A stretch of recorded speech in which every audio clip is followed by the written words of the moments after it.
Prologue. They read my bloodline like a grocery list.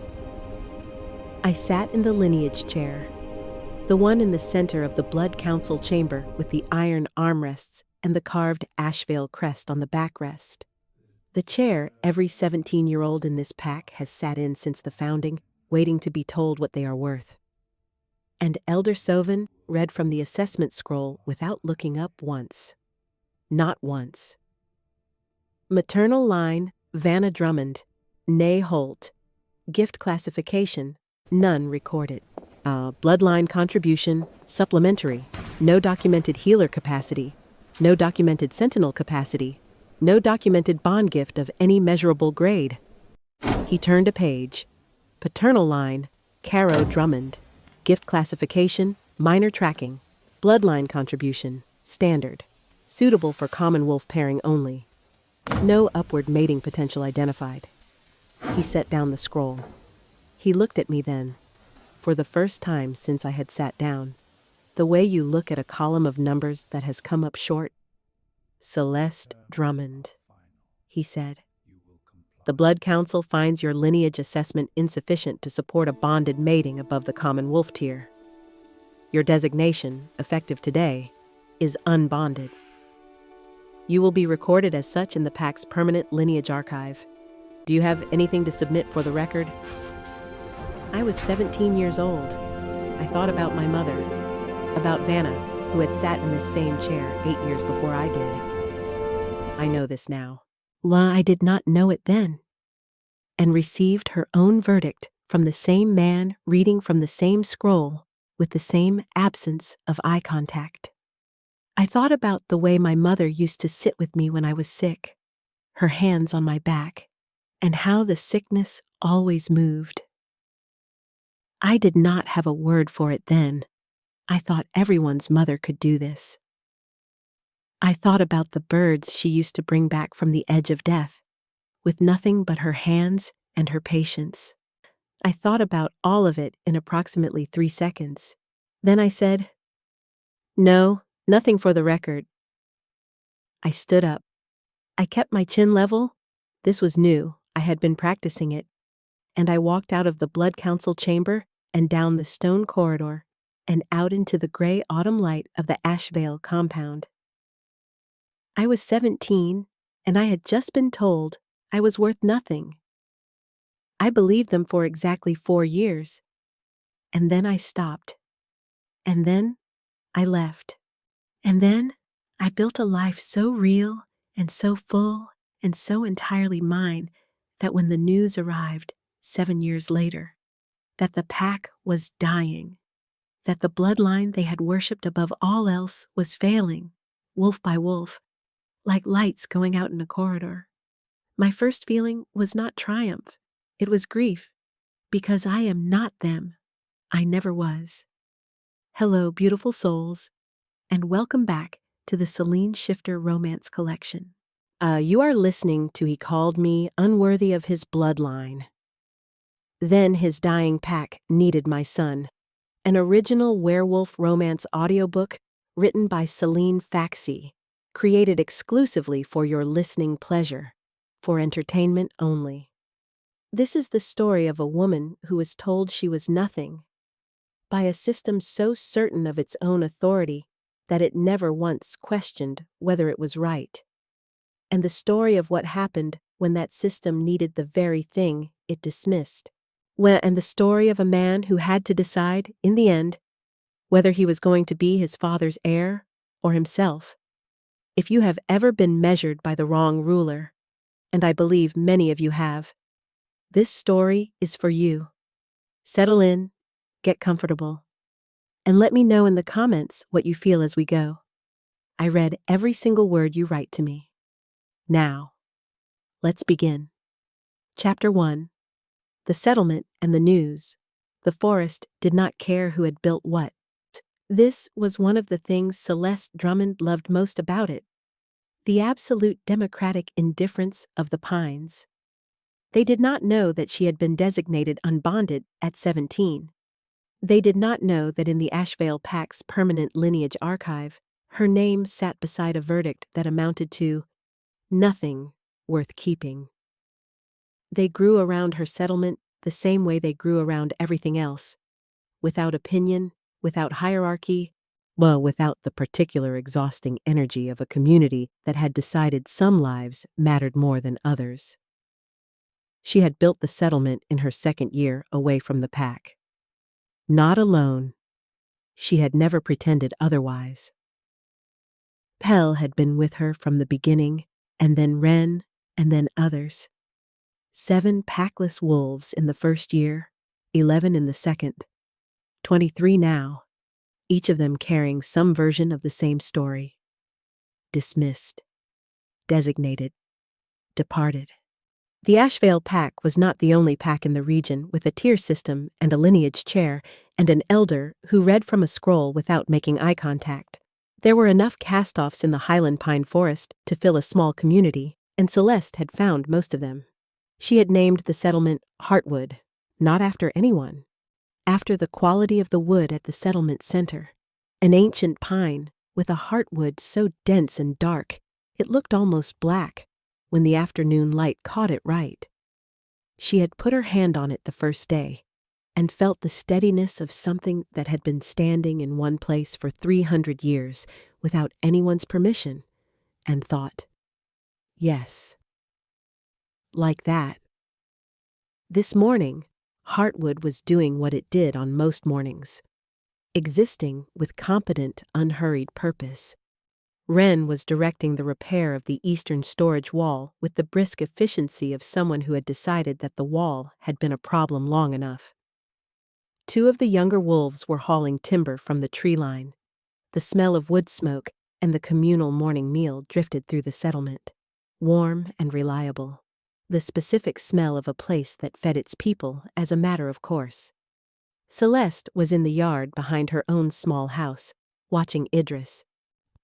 He was 4 years old and deeply serious about the collection of pine cones he was arranging in a pattern that appeared to have internal logic she was not equipped to follow. He had been at it for 20 minutes. He had the specific quality of concentration that children have when they are doing something that matters to them. Complete, undivided, entirely present. He also had, in the small, cupped hollow of his left hand, a wren with a broken wing. He had found it 20 minutes ago, at the same time as the pine cones, and had simply picked it up and continued about his business with the bird sitting in his palm as though this were a perfectly ordinary arrangement. Which, for Idris, it was. The bird's wing, which had been hanging at the wrong angle, was now folded correctly against its body. The bird appeared to be thinking about flying and had not yet committed. Celeste watched her son's hands. The faint, warm light, the one only she could see, the one that had been there since before his birth, a constant, quiet luminescence that lived between his fingers like sunlight through leaves, pulsed once, gently. The bird ruffled its feathers, extended its wing, tested it. There, Idris said to the bird with quiet satisfaction. He opened his hand. The wren stayed for a moment, long enough to be polite, she always thought, and then it was gone, up through the pine canopy and out of sight. Idris went back to his pine cones. Celeste breathed. She heard Pell before she saw him. His particular footfall on the path from the settlement's main gate, the slightly heavier tread of a man who had been walking fast and was trying to look like he hadn't. She turned. He came around the corner of the house and stopped when he saw her face. "You already know," he said. "I know something is coming," she said. "I've been feeling it for a week. Sit down." He sat on the low stone wall beside the yard. He was 51, in 10 years her elder, brown-skinned and gray-templed, and carrying the specific weariness of someone who had been holding bad news for a long journey and was ready to put it down. His own wolf was intact. He was one of the Heartwood wolves who had left before the graying reached him. or had been far enough from the pack when it began that it hadn't fully taken hold. He was one of the fortunate ones, and he knew it, and it sat uneasily on him. "The graying," he said. "It's worse than anyone outside is being told. I have a contact still inside. Marit, you remember her, the elder who voted against your designation. She managed a message out last week." He paused. Raphael Voss's father lost his wolf entirely before he died. The Blood Council attributed it to age, but his son, Raphael, has been alpha 3 years now. Maret believes his wolf is going the same way. And there are 40 wolves in the compound, with partial or full separation. Not aging wolves. Mid-rank. Some of the younger sentinels. Celeste was quiet. "The pack's healers have tried everything in their catalog," Pell continued. "Nothing works. The graying is not a physical wound. It's something in the bond between wolf and human self. They don't have anything in their toolkit for that kind of damage." He looked at his hands. Marit's message said something else. She said she has been reviewing the maternal lineage records. The supplementary files, the ones the pack never properly cataloged, and she found something. "Pell," Celeste said. "She found the healer gift inheritance pattern," he said. "Celeste, it runs through the maternal line of the founding family, every time. She traced it back 4 generations. It has never once passed through the paternal line. The pack has spent 40 years looking for the gift in the Alpha's sons and brothers, and it was always in the mothers," Celeste said. Silence. "I'm not going back," she said. "I know," Pell said. "I told Marit you'd say that." "Good. I also told her you might change your mind." "I won't." Pell looked at Idris in the yard. The boy had finished his pinecone arrangement and was now studying it with his head tilted slightly to one side, considering whether it was complete. His hands rested on his knees, fingers slightly spread, the warm light between them as steady and quiet as a candle flame in a room with no wind. "Idris is going to find out what he is eventually," Pell said, quietly, carefully. "He's 4. He's healing birds. By the time he's 8, 10, he will need more than your love and my company and Ren's practical explanations to understand what he carries." He paused. "Would you rather he finds out here, in the forest, with no language for it? Or in a place that already has the words?" Celeste did not answer. Idris looked up from his pine cones. He looked across the yard at his mother with those deep-set dark eyes. Her eyes exactly, the eyes that people found unsettling before they got used to them and comforting after. And he said, "Mama, the sad wolves are louder today." She went still. "What sad wolves, love?" she said. He turned back to his pine cones. "The ones far away, they feel like stones in water." He adjusted the outermost pine cone 2 centimeters to the left. "I can hear them more today." She looked at Pell. He looked back at her with the expression of a man who has said what he came to say and is now leaving the rest of it to work on its own. She looked at her son's hands, at the warm light between his fingers, at the pine cones arranged in a pattern she was now fairly certain was a map of something she didn't have the eyes to read. She was quiet for a long time. Chapter 2. The Decision.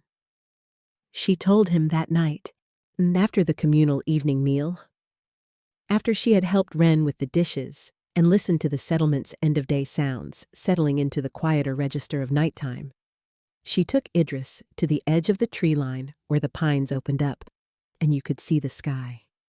This was their place.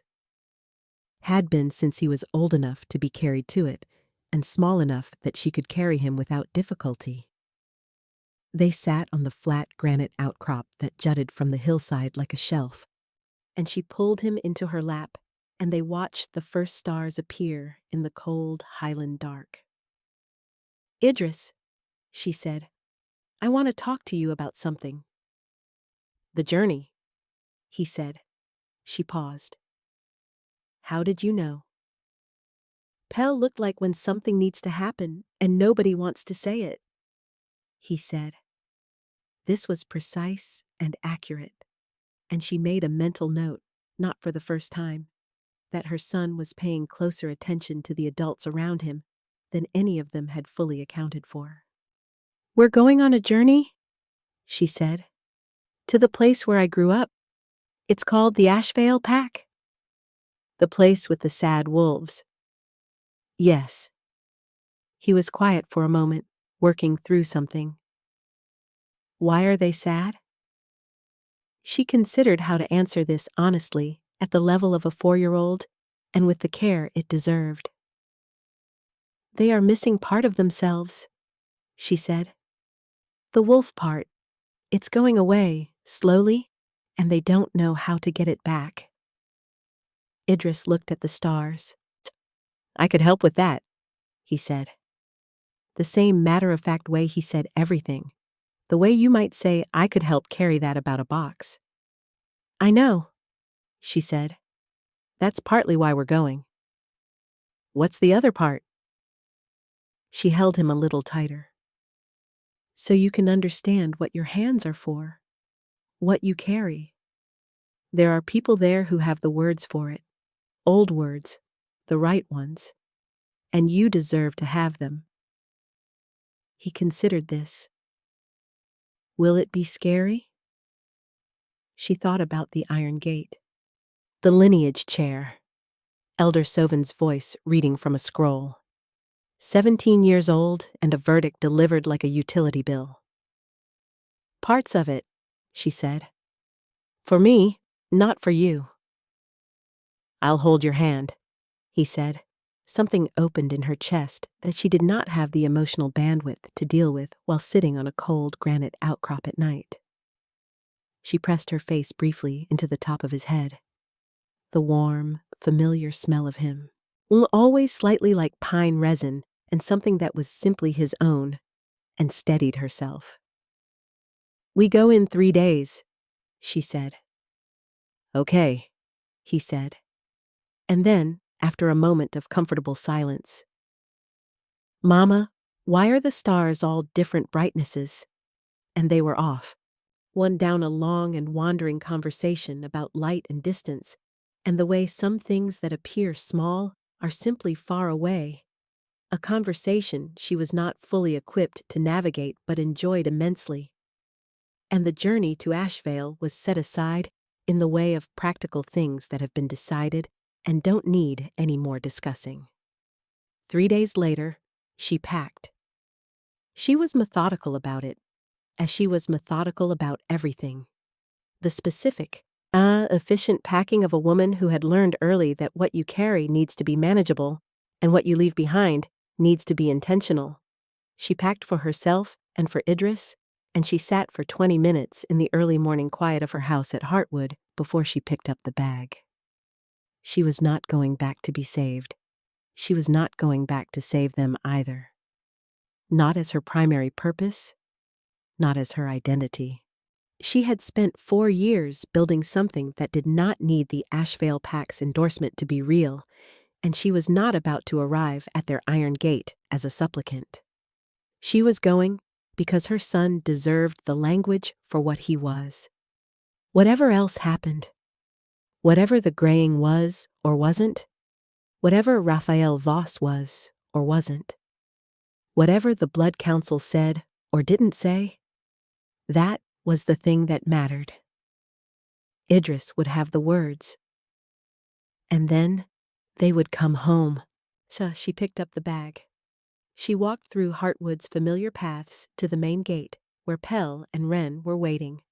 Pell with his steady presence, Wren with a packed food parcel that was approximately 3 times more food than 2 people needed for a 3-day journey, which was so entirely characteristic that Celeste almost smiled. Idris was already at the gate, crouching to examine something in the grass. An insect, probably. He had opinions about insects. "Back in a week," Celeste said to Wren. Wren pressed the food parcel into her hands. 2 weeks if you need it," she said. "I'll hold the settlement." Celeste looked at the woman who had appeared in Heartwood 3 years ago with nothing and had become the architecture of the place in 12 months. "Thank you," she said. She meant all of it, not just the food parcel. Wren nodded once, which was her version of an embrace. Celeste turned to the path. "Idris, come." Her son stood up, brushed his hands on his trousers, and came to her side. He slipped his hand into hers, small and warm and quietly blazing. They walked into the pines. Chapter 3. The Iron Gate. The Ashveil compound looked exactly the same. This was the first thing that struck her, the specific, almost insulting sameness of it. She had been gone 4 years. She had built a settlement, raised a son, constructed an entirely different life from the materials of a world that had told her she was insufficient. And the Ashveil compound sat on its cliff above the river valley, exactly as it had always sat, with its stone walls and its iron gates and its carved crest above the entrance arch, entirely unaffected by her absence or her return. She had expected to feel more.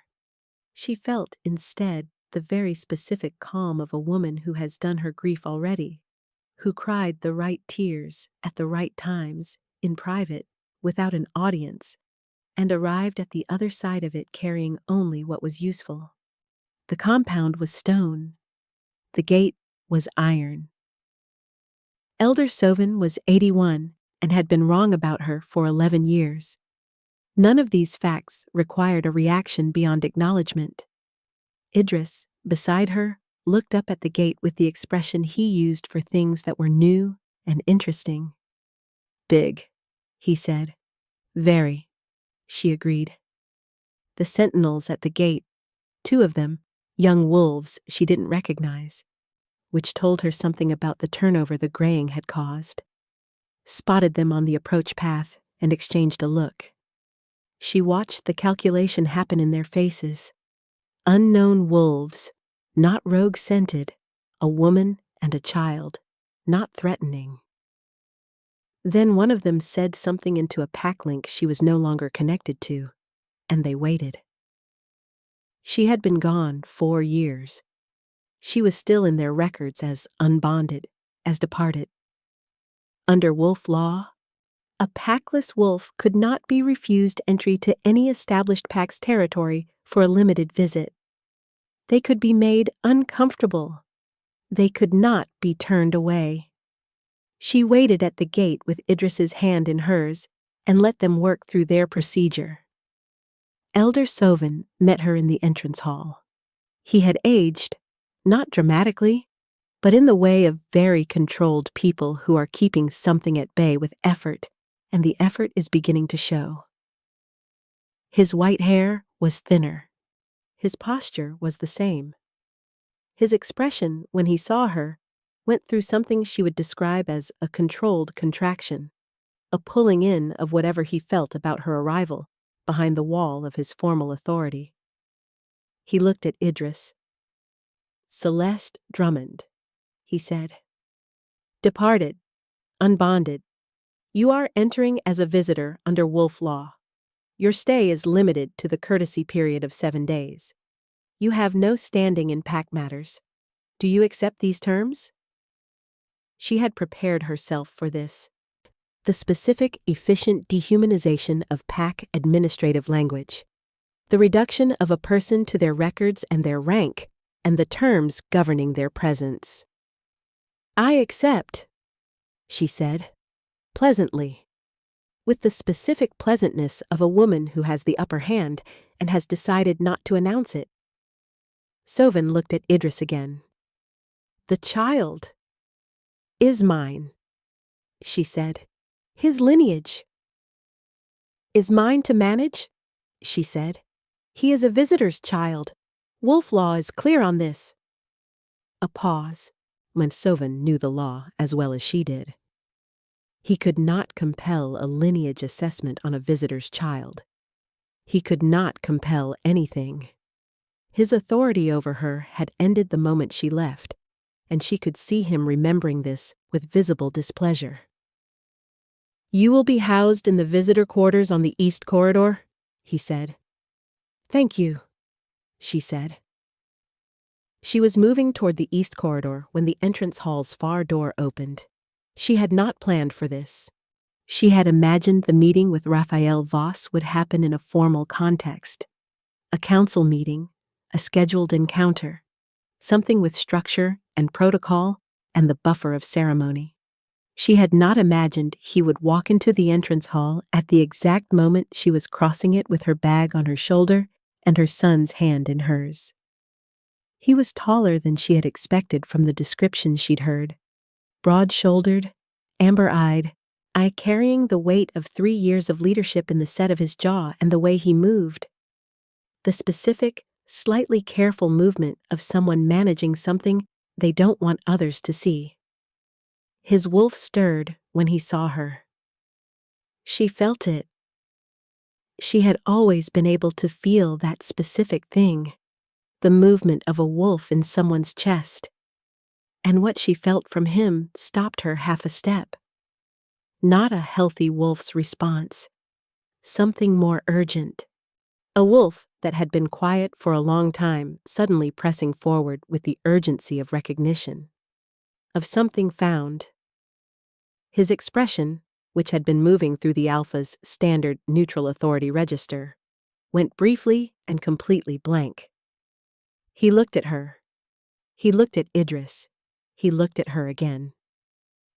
Alpha Voss, Sovan said, the specific tone of an elder managing an unexpected variable.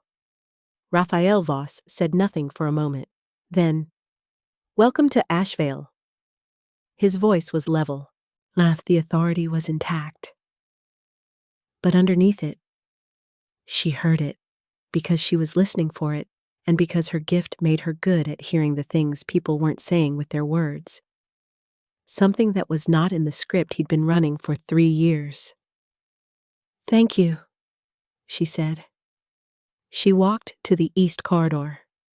Behind her, she heard Idris say to no one in particular, He's the saddest one so far.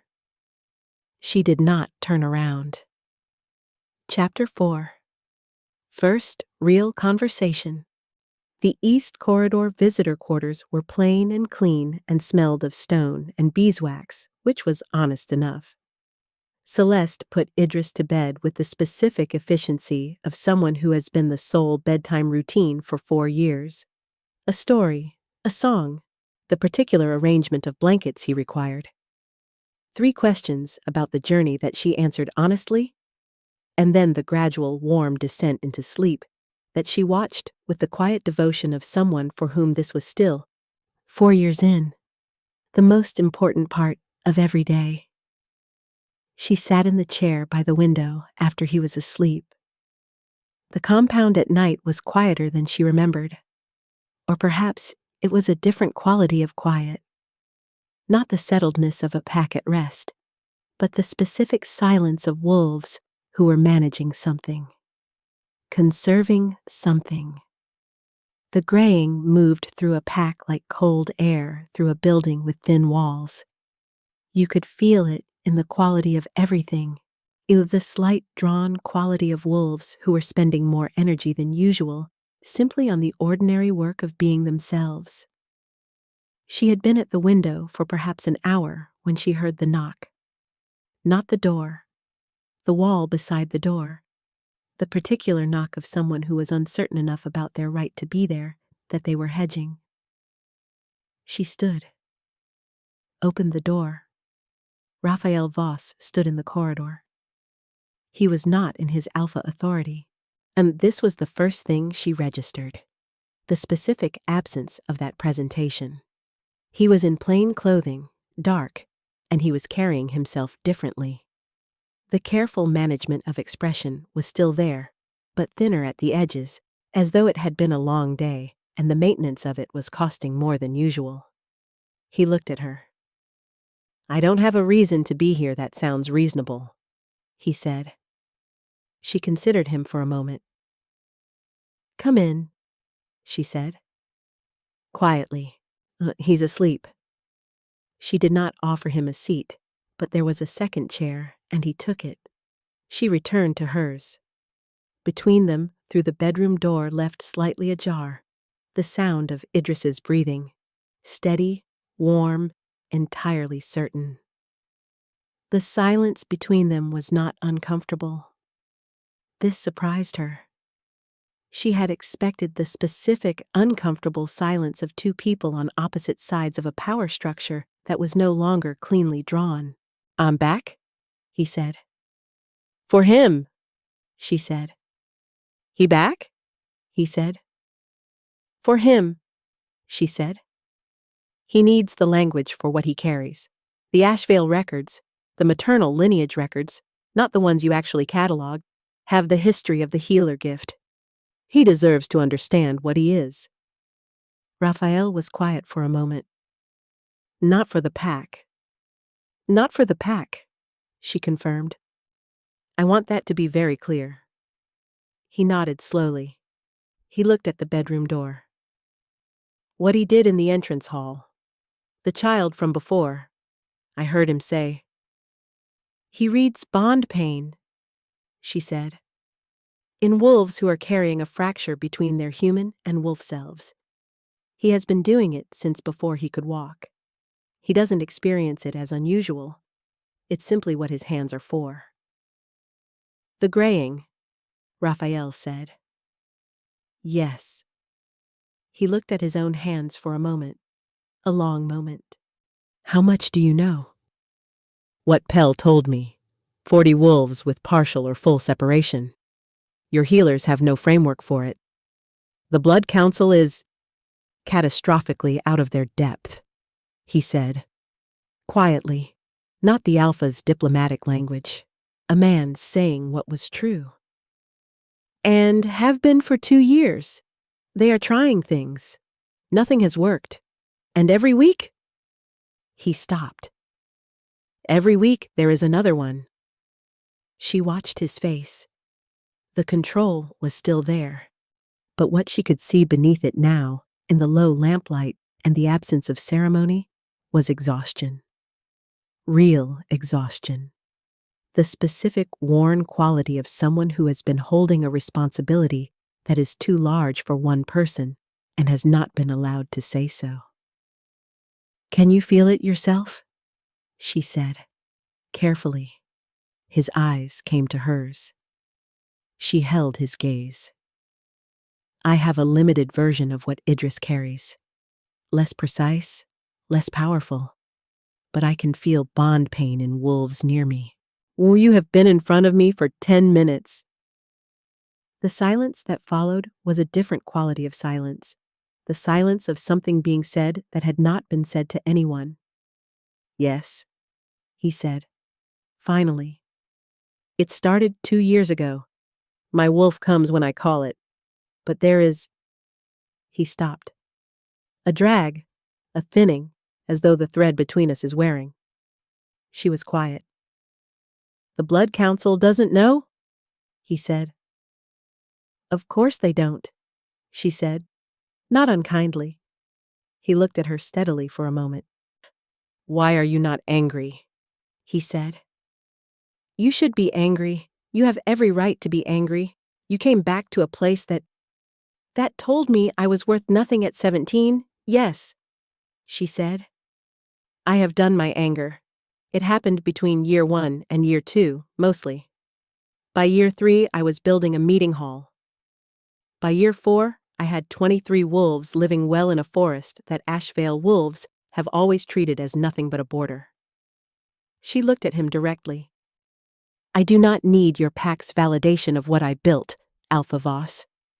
I built it while you were all busy looking for the healer gift in the wrong bloodline. I am not here to punish you for that. I am here because my son is 4 years old, and his gift is growing, and he deserves to understand it. Raphael was quiet for a long moment. Why are you telling me this? He said. She almost asked him why he thought she was.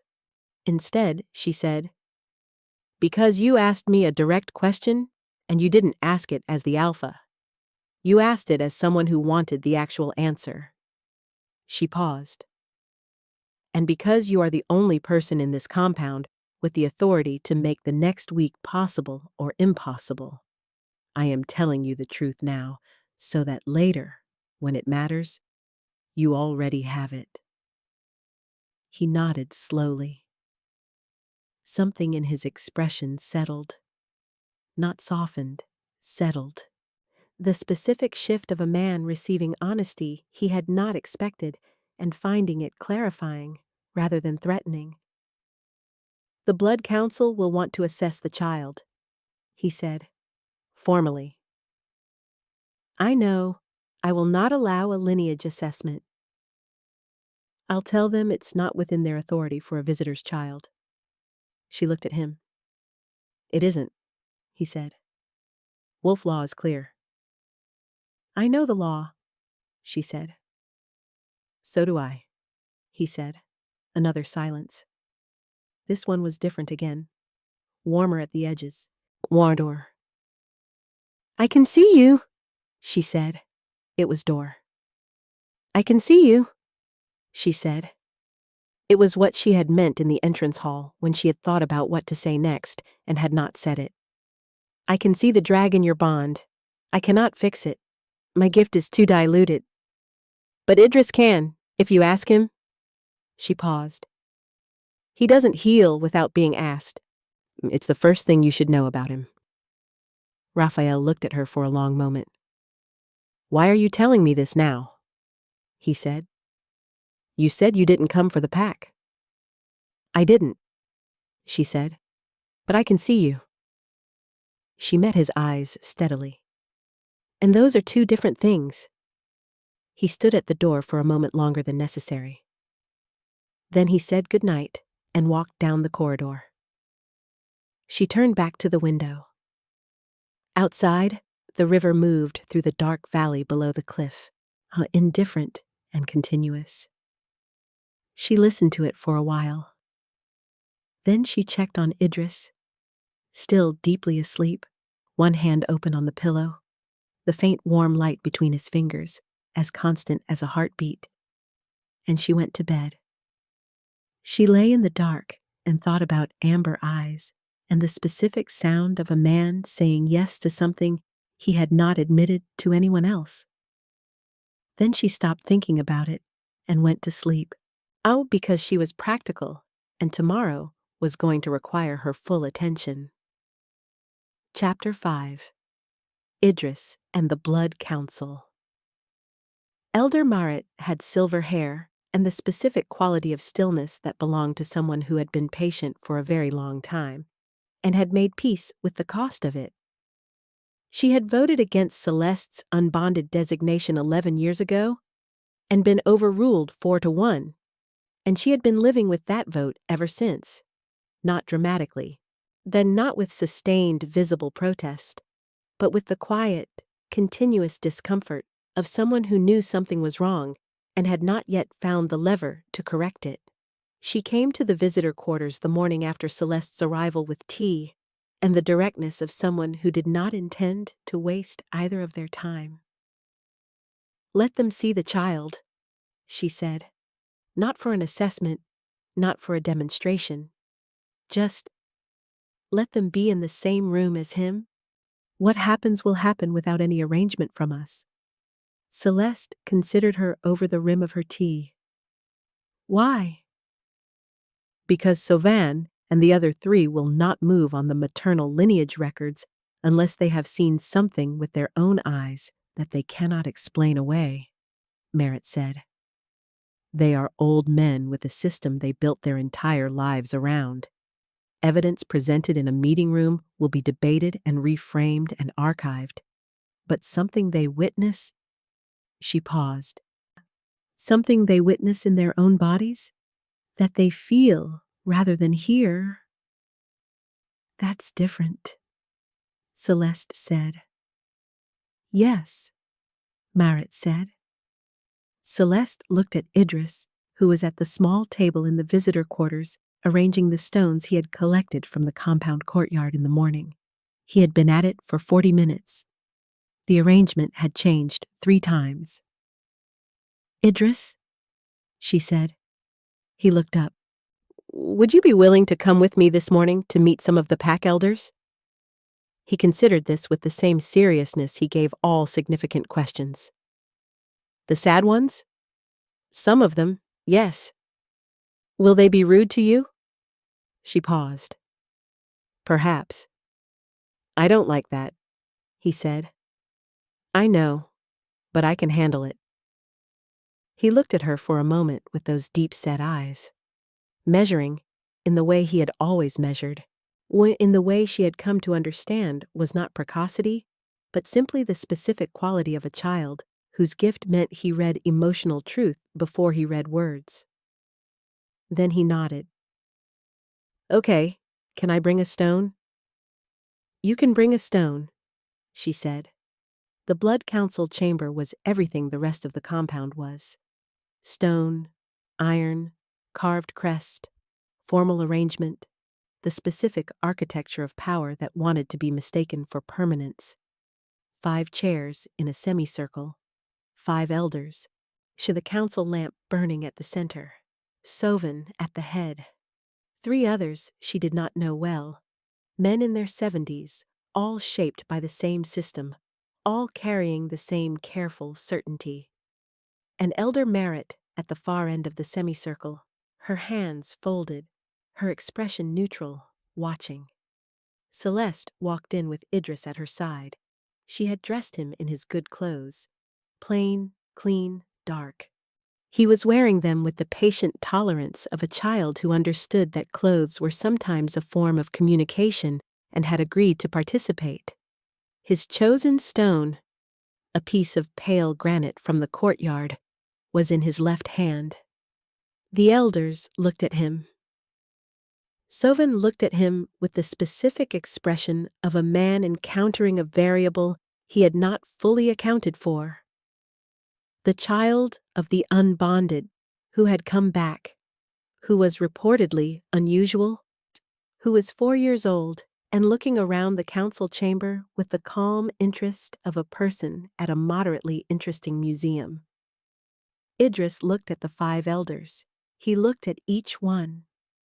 The unhurried, direct gaze of a child who has not yet learned that there are people you should look at more carefully than others.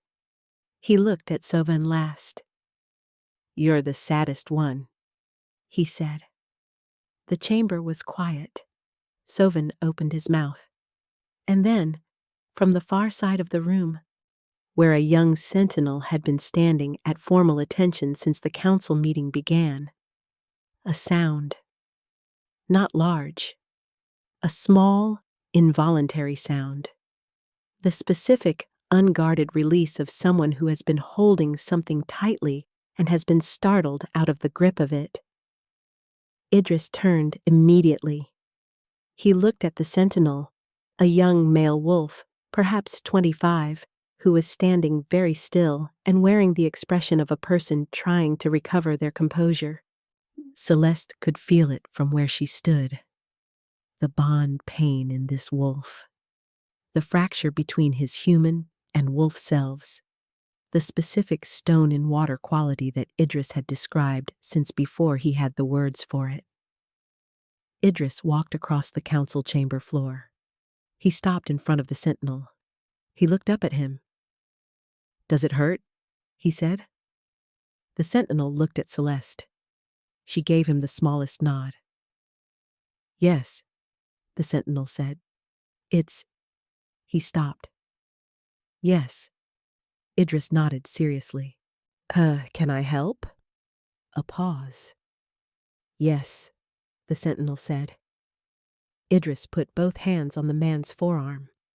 His stone fell from his left hand to the floor unnoticed. The warm light, visible now, more visible here than in the forest, something about the stone room catching it differently, rose between his fingers and spread in a slow, warm pulse up the sentinel's arm and through him.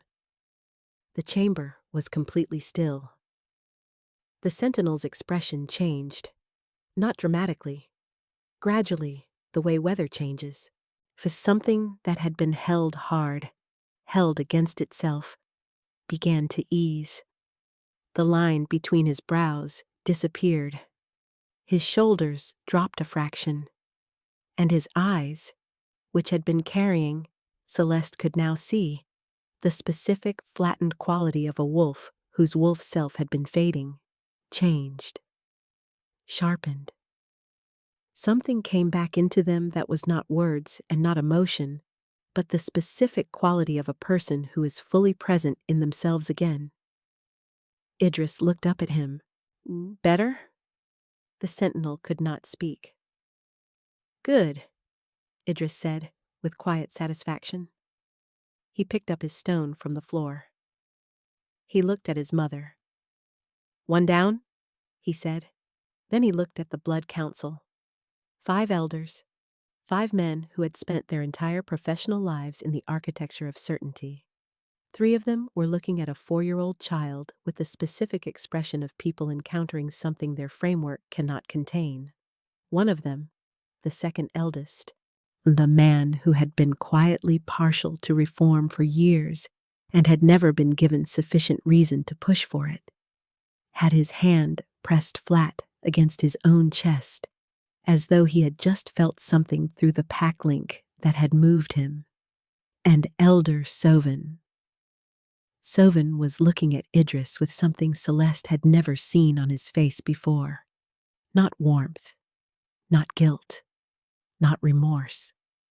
Something that was prior to all of those, the specific, disorienting blankness of a man whose certainty has just been interrupted by a fact it cannot absorb. He had called Celeste's mother worth nothing. He had called Celeste worth nothing. And her son had just healed a grayed wolf in 40 seconds, with his hands in front of 5 people who could not explain it and could not dismiss it and could not file it under miscellaneous and move on. Celeste looked at Soven. She did not say anything. She did not need to. Chapter 6. Elder Maret's Records. The records room was at the back of the compound's oldest wing, low-ceilinged, lamp-lit, smelling of old leather and the particular damp of stone that had been holding things for 300 years. Elder Maret moved through it with the efficiency of someone who knew exactly where everything was and had been waiting for an occasion to retrieve certain items. Celeste sat at the reading table. Idris was asleep in the visitor quarters. It was late afternoon. The council meeting had taken more out of him than he showed, and she had put him down with the ease of a child who trusted completely that she would be there when he woke. Wren had a saying, "The child who sleeps deeply has been loved well." Celeste thought about this sometimes. Maret set 3 volumes on the table. "These are the supplementary lineage records," she said. "Not the primary archive, the ones Soven reads from in assessments, the supplementary files, the ones the pack has been calling miscellaneous for 300 years because they contain the maternal lines, the mothers, the grandmothers, the women the pack considered background to the main bloodline story." Celeste looked at the volumes. Old binding, the specific fragility of things that have been handled less than they should have been. "The healer gift," Maret said, sitting across from her, "appears in these records 7 times in 300 years. Every single time, it is in the maternal line of the founding family's female descendants. Never the paternal." She opened the first volume to a marked page. The last documented healer was a woman named Iris Voss Collum. Yes, Voss, Raphael's bloodline, maternal side, who died 41 years ago. She is recorded in the supplementary file as a supplementary note to her husband's entry. Her gift is noted once, in passing, when described as a domestic aptitude for managing wolf bond discomfort. Domestic aptitude. Celeste looked at the page. Before Iris, Merritt continued, the healer gift appears in 4 other women over 200 years. All of them recorded the same way. Supplementary notes to their husbands' primary entries. All of them designated with gifts that the assessment scroll described as minor, unclassifiable, or domestically applicable. She paused. Because the men doing the assessments did not have a framework for what they were looking at, the gift didn't match any of the cataloged abilities in the primary lineage records, because the primary lineage records had never properly tracked it. Celeste was reading. She was reading carefully, turning pages with the methodical attention of someone building a case, because that was what she was doing, she understood now. Not for herself. For the record. For the permanent lineage archive that Sovan had cited at her when she was 17, the one that carried her verdict and her mother's verdict, and, she was beginning to understand, the verdicts of 6 other women across 300 years who had been carrying gifts the pack didn't have the language for. She turned to a marked page in the 2nd volume. She stopped. The entry was for Vanna Drummond, née Holt. Her mother. She had known it was here. Pell had told her. Marit had confirmed it. She had prepared herself for it. She had not, it turned out, prepared herself fully. The assessment entry was from 20 years ago. Vanna had been 17. The gift classification read, minor bond sensitivity, no measurable healing capacity, no documented sentinel capacity. Bloodline contribution, supplementary. Suitable for common wolf pairing, and in the margin, in handwriting she did not recognize, smaller, for added later, note. Subject demonstrated spontaneous animal wound recovery on 3 occasions during assessment period. Ability non-reproducible under testing conditions. Classification maintained. Non-reproducible under testing conditions. Because Vanna, like Celeste, like Idris, did not heal on command. Did not perform. Did not activate her gift because someone with a scroll was watching and waiting. The gift worked through presence and willingness and contact.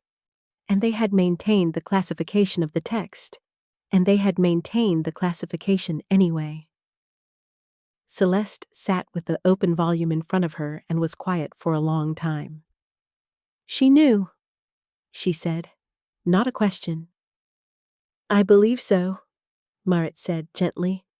I believe Vanna knew she was carrying something. I believe she spent her life doing it quietly, without the language for it, without the recognition for it, because the pack had told her it wasn't real.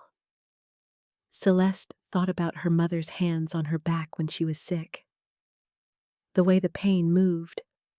The birds. She thought about being 9 years old and watching her mother die of an illness the healers said they couldn't manage, and understanding now, with the cold, clarifying fury of a woman who has just read a margin note, that the healer who couldn't manage it was also carrying a gift the pack had told her wasn't real. She closed the volume. I want it formally entered into the record. I want it formally entered into the primary lineage archive, not the supplementary file, the primary. Yes, Marit said, and I want my mother's assessment revised. Yes, Marit said again. Celeste looked at her. You've been building toward this for a while. Marit held her gaze. Since the year after your designation, I have been waiting for someone to come back. A pause. I am glad it was you. Celeste looked down at the 3 volumes on the table. At 300 years of women recorded in margins. At her mother's ability noted once in smaller handwriting and then set aside. Tomorrow, she said. I go before the full blood council tomorrow. Will you be there? I'll be there, Marit said. I have been there every time. But tomorrow will be different. Yes, Celeste said. It will. Chapter 7. Celeste confronts the system.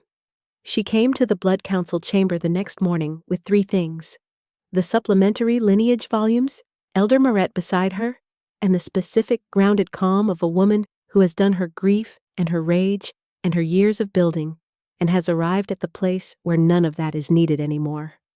Only clarity. She did not ask for the floor.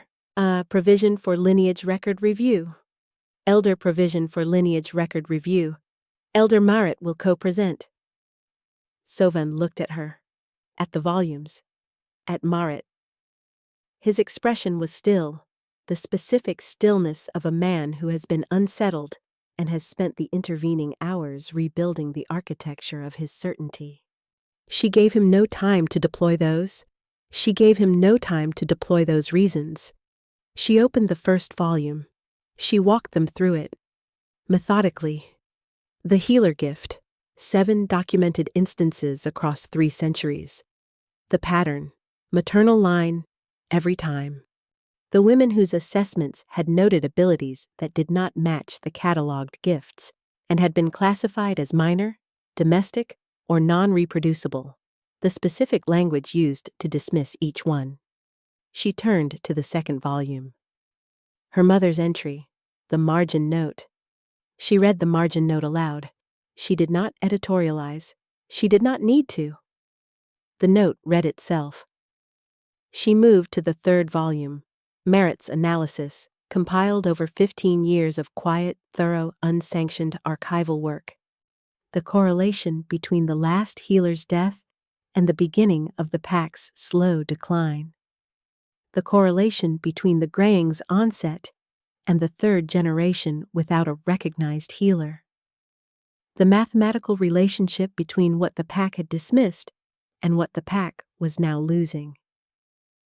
She set down the volume. She looked at the Blood Council. The gift your pack has been searching for in the Alpha's sons and nephews and male cousins for 40 years, she said.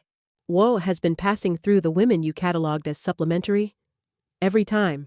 For 300 years. You have had 7 opportunities to recognize this.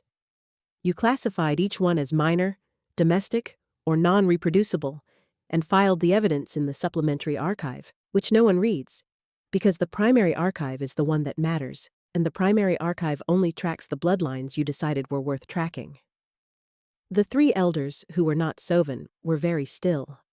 My mother sat in the lineage chair at 17 and told Elder Sovan she had an ability she could not reproduce under testing conditions. The margin note confirms this.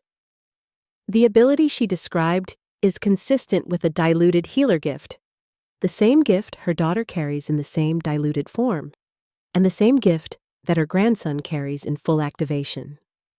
She looked at Sovan directly. You told my mother her gifts were worth nothing. You told me the same. In both cases, the evidence you set aside, in the margins of the supplementary file, contradicts your assessment. Sovan began to speak. I am not finished, she said. He stopped. I am not asking the Blood Council to apologize. I am not asking for acknowledgement of what the misclassification cost my mother, or me, or the pack. I am asking for one thing. She set her hand flat on the supplementary volume.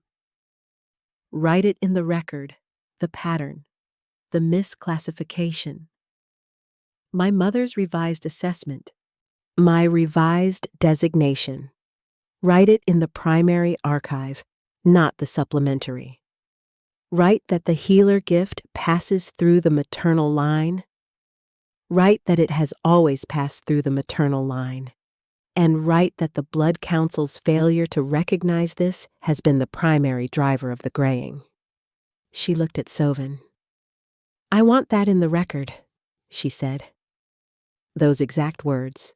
I will review the entry before I leave. The silence in the chamber was the specific silence of a system encountering the limits of its own authority. The moment when what has always been done meets the evidence that it should not have been. 3 elders were looking at Soven. Soven was looking at Celeste with the expression she had seen begin to form yesterday and had now fully arrived. The blankness of a man whose certainty has been replaced by something he does not yet have a name for. Not guilt, not shame, something prior to both.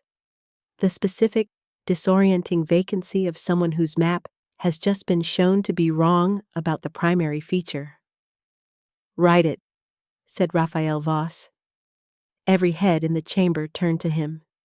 He was at the head of the table. He had been silent through Celeste's presentation, which she had not planned for and had been aware of throughout. The weight of his attention from the head of the table, the quality of his listening.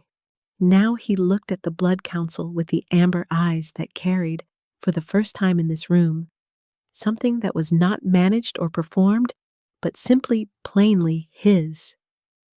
"She is right," he said. "Write it in the record, every word she specified." He looked at Soven. "Every word." Soven looked at him for a long moment. Then he picked up his pen. Celeste watched the pen move across the record page. She watched the words form, the real words, the true ones, the ones that had been waiting in the supplementary archive for 11 years and for 300 years before that. She thought about her mother. She thought about Vanna, 17 years old in the lineage chair, and the margin note, and the hands that could move sickness and heal birds and hold a daughter's small back while she slept. She thought, "I got it into the record, Mama. It's in the record now." She did not cry. She had done her crying. She just watched the pen move and breathed and let the words be real. Chapter 8. Raphael alone with Celeste. The blood-marked circle was at the river's edge. The standing stone circle the pack used for lineage ceremonies, positioned where the ashram curved closest to the cliff base, and the sound of the water was loudest. At night, with the ceremony lamps unlit and the stones simply standing in the dark, it was a quieter place than it was by day. Less freighted. The stones did not know what they had been used to declare. She had walked here after the council meeting. She needed air that was not the council chamber's air, needed the specific quality of moving water and open sky, and the dark indifference of Highland night. She needed 10 minutes of not being anything except a person standing by a river.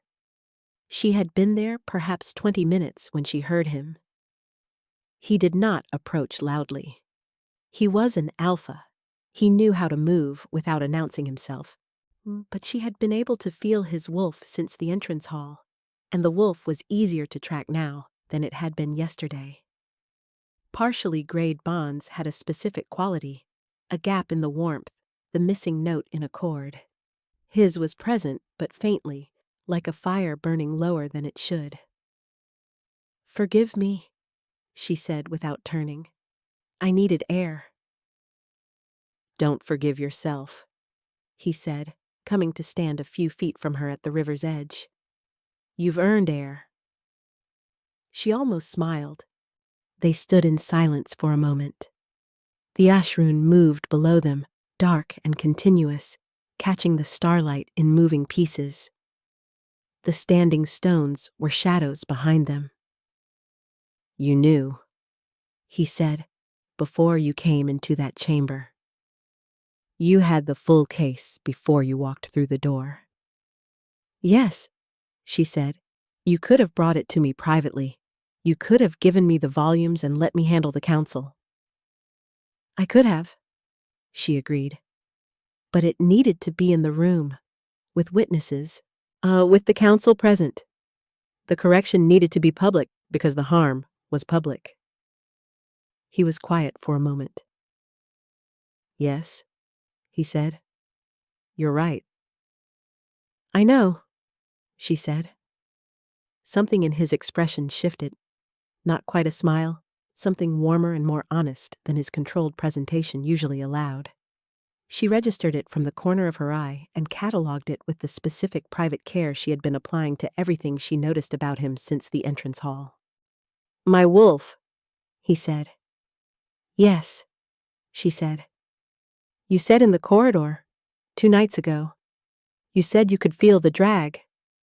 I can. Can you feel it now? She turned toward him. She was close enough. The river's edge was not wide, and he had not stood far.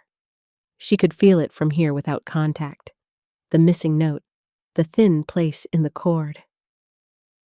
It's the same as 2 nights ago, she said. Not worse, not better. She paused. How long? 2 years since the drag began. Maybe 18 months since I noticed it was consistent rather than occasional. He looked at the river. My father, his wolf went completely in the end. 2 months before he died. The blood council said it was age. He was 53. She heard the thing under that, not just the loss of his father, but the fear. The specific, unspoken fear of a man watching a path and recognizing its direction. It's not inevitable, she said. He looked at her. Idris stopped a graying that had been progressing for 2 years in a sentinel who was 24 hours from full separation. She said, the bond damage is real, but it is not permanent if the healer gift reaches it before full separation. You are not at full separation. You are at partial thinning. She met his eyes. If you ask Idris, if you ask him yourself directly and he consents, he can repair it. He's 4 years old, Raphael said. I know, she said. He has better manners than my entire blood council, he said. She looked at him. I said that, she said. In this corridor 2 nights ago, he said. I have been thinking about it since. He held her gaze. I have been thinking about a lot of things since 2 nights ago. The silence between them was warm at the edges. She made herself look at the river. Show me your arm, she said. He extended his forearm. She put her hands on it, both palms, the way she always did when she was trying to read a wolf's bond state precisely. The warm light rose between her fingers and his skin, less than Idris's blazing, a quieter illumination, the specific quality of a diluted gift reaching as far as it could reach. She felt it clearly, the gap, the thread wearing thin between his human self and his wolf, exactly where it was, exactly what it would take to repair it. I cannot close this, she said. My gift is not strong enough for the full repair, but Idris can. She kept her hands on his arm. Tomorrow morning, in the courtyard. Go to him alone, no council, no sentinels. Crouch to his level, and ask him if he would be willing to help. She paused. Those exact words, willing to help. He responds to being asked properly. How does he know to do this? Raphael said. He's 4. How does a 4-year-old understand what he's doing? The same way I understood my hands when I was 7, she said. The same way my mother understood hers. You don't understand it first, and then use it. You use it first, and then the understanding builds around the use. She looked up at him. We were never given the framework. The pack never gave the women who carried this gift the language for what they had. We worked without it. Idris will have what we didn't. Raphael looked at her, then at her hands on his arm, then back at her face. Why are you helping me? He said. Not the pack. Me. You, she said. And because you said you, she said. And because you said write it in that chamber today and you meant it. She paused. And because you are not your father, and you are not the Blood Council, and you have been carrying a system you inherited without asking whether it was right, and you chose, today, in that room, to ask. She looked at the river. That matters, she said. Not enough for everything, but it matters. He was quiet. Go to Idris in the morning, she said, before anyone else is in the courtyard. Crouch to his level. She walked back through the standing stones toward the compound. She felt him watching her go. She did not look back. Not because she didn't want to, but because she had learned, over 4 years of building something real without an audience, that some things were better done without turning to see if anyone was watching. Chapter 9. Idris and Raphael. Morning arrived cold and clear over the Ashveil compound, the specific highland cold of autumn, sharp-aired and bright, carrying the smell of pine resin from the forest above and the river from the valley below.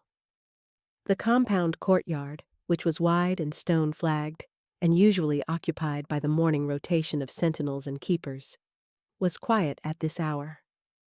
The first light was barely over the cliff's edge. Idris was already there. He had woken early. He often did, something about the quality of early morning that his 4-year-old body seemed to find more interesting than sleep. And Celeste had found him dressed and sitting at the window, watching the sky lighten. She had asked him what he was doing. He had said, waiting for the sad man to come. She had not asked how he knew. She had dressed herself and walked him to the courtyard and said, I'll be right here. She sat on the low stone bench at the courtyard's eastern edge, wrapped her coat around herself, and watched. Idris had found the corner of the courtyard where the flagstones met the wall and had begun, with the tranquil purpose that characterized all his activities, to arrange a collection of pebbles. They were different from yesterday's stones. These were from the courtyard itself, small, river-rounded pieces that had worked their way between the flagstone joints over decades. He selected them with care, placing each one with the specific consideration of a child for whom the arrangement was meaningful rather than decorative. He was humming something, a sound without words, the low, wandering melody he produced when he was content and concentrating simultaneously. The courtyard gate opened quietly. Raphael Voss came through alone. No sentinels, no Blood Council, the plain clothing, dark, the same unhierarchical presentation he had worn to the visitor quarters 2 nights ago. He looked at Celeste on the bench. She gave him nothing, just waited. And then he looked at Idris in the corner. He walked across the courtyard. He stopped when he was a few feet from the boy. Idris looked up from his pebbles. The deep-set, dark eyes. Celeste's eyes exactly. The eyes that saw too much. Found Raphael's face and held it with the unhurried assessment of a child who had no performance to maintain. You came, Idris said. Yes, Raphael said. You're still sad, Idris said. Yes, Raphael said. I am. Idris looked at him for a moment. Then he looked at the pebble in his hand, turned it once, set it down in its place. He looked back up. My mama says you need help with your wolf, he said. She told me to come and ask you, Raphael said. He crouched down, smoothly, without ceremony, bringing himself to the child's level with the care of a large man aware of his own size relative to a small person. He was now eye to eye with Idris, which appeared to satisfy something in the boy's assessment. Would you be willing to help me? Idris considered this for a full 10 seconds. He turned his head slightly to one side, a gesture Celeste recognized as his deepest concentration, the one that meant he was feeling something beyond the surface of what was visible. She watched from the bench with her hands folded in her lap and her coat pulled tight and her heart doing something complex and quiet in her chest. "Your wolf is very quiet," Idris said. "Yes," Raphael said. "It got lonely," the boy said. "When it got quiet, it thought you didn't want it anymore." Raphael was very still. "That's not," he started. "I know," Idris said. It knows now, too." He reached out with both small hands and placed them on Raphael's chest, directly over the sternum, where a wolf's bond lived in the human body, the specific place Celeste had never quite been able to reach with her own diluted gift. The healer light activated. It was different from the sentinel healing, different from every healing Celeste had watched Idris perform in 4 years. She thought it was because Raphael was an alpha, or because the bond damage was older, or because of the specific nature of a wolf bond that had been thinning for 2 years under the weight of everything Raphael had been carrying alone. Whatever the reason, the light rose brighter this time, warm and gold and steady, pulsing outward from Idris's small hands in slow waves, filling the morning courtyard with the specific quality of light that arrived before sunrise and made everything briefly possible. Raphael did not speak. His expression, that carefully managed, long-held, years-invested controlled expression, dissolved entirely, not into grief, into something prior to all performance. The specific raw openness of a person feeling something they had stopped believing they were allowed to feel. He felt his wolf come back. Not gradually, fully, completely, the way something returns when the thing that was blocking it is simply removed. His wolf, which had been going quiet for 2 years, which had been lonely in the way Idris described, thinking it wasn't wanted anymore, came back into full resonance with him, and the sound it made in his chest was not audible to anyone, but was present in every cell of his body and in every wolf in the compound who was connected to the Alpha's pack link. Through the compound, wolves stopped what they were doing. A warmth moved through the pack link, unmistakable, irreversible, the specific warmth of an Alpha's full bond restored. Some of them, wolves who had been. Some of them, wolves who had been partially grayed for months, who had felt the thinning spreading in themselves and had been pretending otherwise, felt something ease, a fraction, a promise, the first warmth in a cold room that tells you the fire has been lit again. The Blood Council, at their morning meeting, stopped mid-sentence. Elder Sovan put down his pen. Idris withdrew his hands. He looked at Raphael's face, measuring, checking, the way he always checked, and appeared satisfied. "Better," he said. The same word he always used. The specific, complete word of a child for whom better is sufficient, and sufficient is everything. He looked at the pebbles. "I'm going to put the last one here," he said, placing it in the pattern with finality. It was the center one. I was waiting until I knew where the middle was. He looked up at Raphael. "Will you have breakfast with us?" he said. "Mama makes porridge. It's good." Raphael was on the courtyard floor. He was sitting. He had not planned to sit. His knees had simply arrived at the flagstones and stayed there while Idris healed him, and he had not corrected this, because correcting it would have required a self-awareness about physical reality that he was not currently in possession of. He was sitting on the stone floor of his own compound courtyard in the cold morning light, feeling his wolf moving through him fully for the first time in 2 years, and a 4-year-old was asking him about porridge. He looked at Celeste. She was still on the bench. She was looking at him with the steady amber eyes that saw the things people weren't saying with their words, and her expression was not soft, not warm in the performed way, but honest, the specific quality of honest that she always carried, the kind that arrived without effort because it was simply the way she was made. Her expression said, "There he is." He did not know she had said this before. Not to him, not out loud, not yet. He felt it anyway.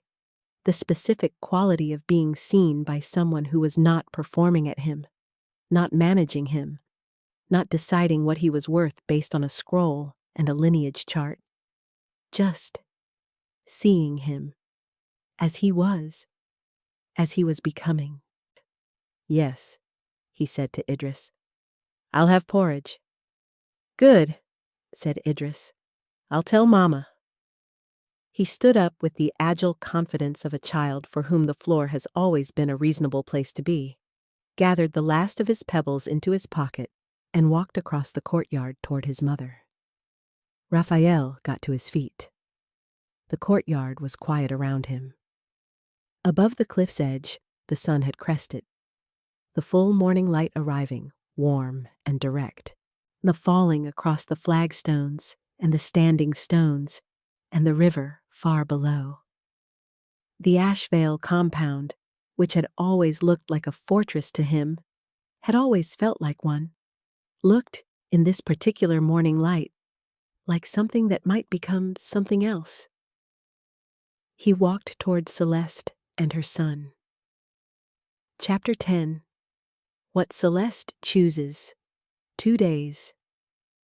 2 days of Idris in the compound.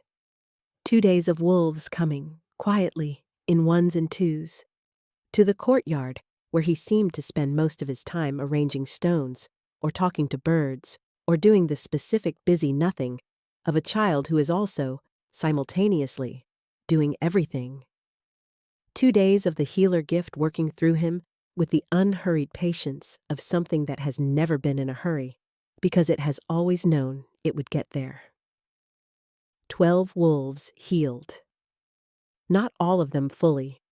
Some of the longer progressed cases required more time, more sessions, the specific patient work of a bond damage that had been compounding for years. But 12 wolves with the warmth back, the wolf self returned, the thinned cord restored to something close to its original resonance. 12 wolves who walked differently, who laughed differently, who turned toward the pack link with an ease they had not had for months or years. The Blood Council had called a formal lineage review of the supplementary records, but Elder Soven had not spoken at the last 2 meetings. Not a sulk, something more complex. The specific quiet of a man who is rearranging something very large and very fundamental, and is not yet certain where the pieces go. The rank of Unbonded was being formally dissolved. Elder Marit had told her this at breakfast on the 2nd day, with the contained satisfaction of someone who had been working toward something for a very long time, and had finally seen it arrive. The Unbonded rank, the specific invented tier that had been used to designate wolves whose maternal gifts didn't fit the primary catalog, was being removed from the lineage records. Its designees would have their assessments formally reviewed, starting with Vanna Drummond, starting with Celeste Drummond. She had not cried. She had said thank you. She had gone back to the visitor quarters and sat with the open supplementary volume for a while, and then she had packed her bag. Woe because she had come for a week, and the week was nearly done, and Heartwood was waiting. She was standing at the iron gate on the morning of the 3rd day when Raphael came. She had known he would. She had packed and said goodbye to Marit and collected Idris and his current arrangement of pebbles and walked to the gate with the deliberate efficiency of a woman who is not performing departure, but who is aware that departure requires a decision to actually leave. And that decision was getting complicated, and she needed the gate to make it real. Idris was sitting on the gate's stone step, engaged in a deeply serious conversation with a raven that had been following him since the previous afternoon. The raven appeared to be engaged in return. Celeste had decided not to examine this too closely. Raphael stopped a few feet from her. He was in the Alpha's presentation this morning. He had been in the council meeting, and she could read it in his posture. But it was sitting differently on him than it had 4 days ago. Less managed, more occupied by the person underneath. He looked at her bag, at Idris and the raven, at her face. "I know you came for Idris and not for us," he said. "I know the debt we owe you is not payable. I know that what the council did, what this pack did, to your mother and to you, cannot be corrected by dissolving a rank and revising a record entry. I say comes from a position of having benefited from a system that hurt you, and I am not asking you to set that aside." He stopped, started again, quieter. "But I want to ask if there is some version of a future that you could want here. Not as a service to the pack. Not as a favor. Not as the healer's mother fulfilling a bloodline obligation." He looked at her directly, with the amber eyes that had no management in them today.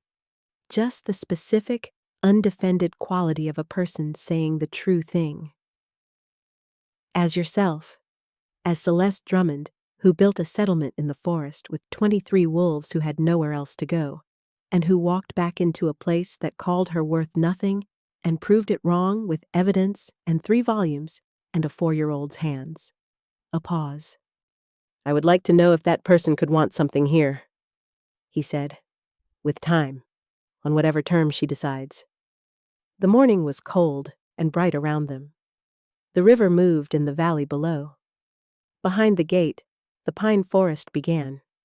The same forest she had walked into 4 years ago with a small bag and the verdict of a scroll and the absolute private certainty that she was not what they had decided she was. She looked at Idris. He had stopped talking to the raven and was watching her with those deep-set eyes. He had the expression of a child who understood the significance of a moment without having the vocabulary to describe why. His small hand was wrapped around one of his pebbles, the center one, the last one he had placed in the courtyard pattern. She looked back at Raphael. "Pell will need to know," she said. "And the settlement needs a proper transition period. 3 months minimum. Or Wren can run it, but she will need support and resources, which means a formal arrangement between Heartwood and Ashveil, because I am not abandoning 23 wolves who came to me when they had nowhere else to go."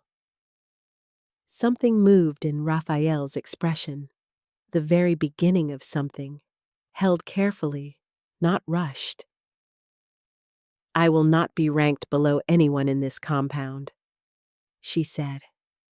"Not ranked as a visitor, not ranked as a courtesy, not ranked at all. If the rank system is being reviewed, but if it isn't, then I require full standing, equal." "You will have it," he said, "and Idris decides for himself what he does with his gift. Always. No obligations, no pack claim on his ability, no council schedule for his healings. He helps because he chooses to. That condition is permanent and non-negotiable." "Always," Raphael said. "Always." She picked up her bag. She turned toward the gate, the open iron gate, the pine forest beyond it, eyeing the path back to Heartwood. She stood there for a moment with the bag on her shoulder and the cold air on her face and the sound of the river below. She thought about her mother, about Vanna's hands and the birds and the margin note and the 17-year-old in the lineage chair who had said no, nothing for the record, and been believed. She thought about Heartwood, the ancient pine with the heartwood like dark stone, the settlement she had built from nothing, the 23 wolves who had come when they had nowhere else to go. She thought about Idris on the courtyard floor with his hands on Raphael's chest, and the light blazing, and the raven following him since yesterday, and the pebble pattern that was always waiting for the centerpiece. she turned back. 3 months, she said. Raphael nodded. She looked at him for one more moment. At the amber eyes, at the person who had chosen, in a chamber full of people who had been wrong for a long time. To say, write it.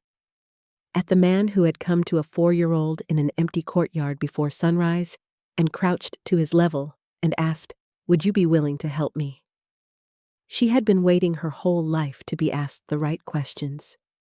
She walked back inside. Behind her, the iron gate stayed open.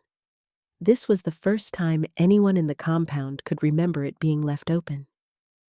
The iron gate of the Ashveil Pack, which had always been the boundary between the world the pack accepted and the world it dismissed. Open in the morning light, with the pine forest on one side and the stone compound on the other, and the path between them no longer a border. A beginning, not easy, not simple, not the quick, clean resolution of a wound this old, but real, honest, on terms that were hers. Idris looked at the raven. The raven looked at Idris. Then it flew up into the pine canopy and was gone. Come, Celeste said to her son. He slipped his hand into hers, warm, quietly blazing, entirely certain. They walked back into the compound together. The end. Beautiful souls. From the very bottom of my heart, thank you. Thank you for staying with Celeste and Idris all the way to the end of this story. You just finished, He Called Me Unworthy of His Bloodline. Then His Dying Pack Needed My Son, an original Werewolf romance audiobook written by Selene Faxi for the Selene Shifter Romance collection. 3 stories now, 3 women, 3 different kinds of dismissed. Marin, who was laughed at, Aurelia, who was lied about, and Celeste, who was measured by a ruler that was never designed to see her. All 3 of them built something real. All 3 of them came back as proof. If Celeste's story reached something in you today, if you recognized something in her patience, in her grief done quietly, in the way she walked into that chamber with 3 volumes and said, "I want this in the record. I want to know." Drop it in the comments. Tell me which moment was yours. Tell me which of the 3 stories has stayed with you longest. And please, tell me where in the world you are listening from right now. Are you in Nigeria, the UK, the United States, Canada, South Africa, Australia, somewhere I haven't imagined? Drop your location below. Every single one of you matters to this collection.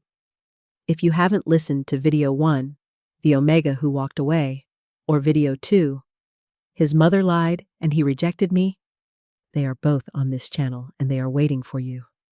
You found something real here. I hope you know that. This is Selene Faxi. Be well. Know your worth. Leave the gate open. I will see you at the next full moon.